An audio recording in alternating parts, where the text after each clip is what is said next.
In this video, what we want to do, we want to add this title and this description to our login view. Okay, so let me put this guy here. Okay, and in this video we will do a lot of copy pasting. Okay, so if we go back on this welcome view, what we can do, we can come here and simply copy this. So we will copy this vista, this spacer, and we also want to copy this on that rectangle. Okay, you know what, we can even copy the overlay. So let us copy everything and we can get rid of what we don't want. So here, instead of just text, we want to paste this, and here the only thing we don't want are these buttons. Okay, and also this can crossing.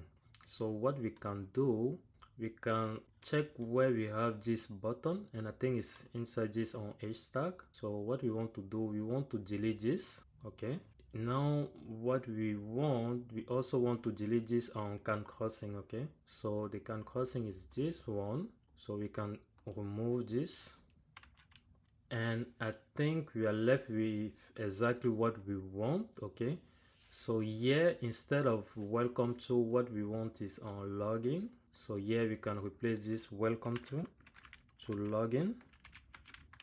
And here also for the height of this one, as you can see, this one is bigger than this welcome screen. What I mean, this on white background. Okay, so the white background here is smaller than this on this one. Okay, so what we want to do, we want to play with this frame. Okay, so here, instead of 2.2, we can maybe reduce it to 1.5. okay, so we can see that is closer to what we have here. And I think we need more padding here. Okay, so let's see, where do we have the padding. So we have a padding here. Okay, a padding of 10. What we can do, we can also add a padding here. So padding, and we can specify that we only want the top padding. Okay, and normally we are supposed to get more padding here. And I think we can also increase this padding. So instead of 10, maybe let's say 15. Okay, so let's say to 10. Okay, let's keep it at 10. So I think that's it for this video. In the next video we start adding this text field. Okay, so I hope you guys have enjoyed this video. If that's the case, please like and subscribe, and I'll see you in the next video. Take care. Bye bye.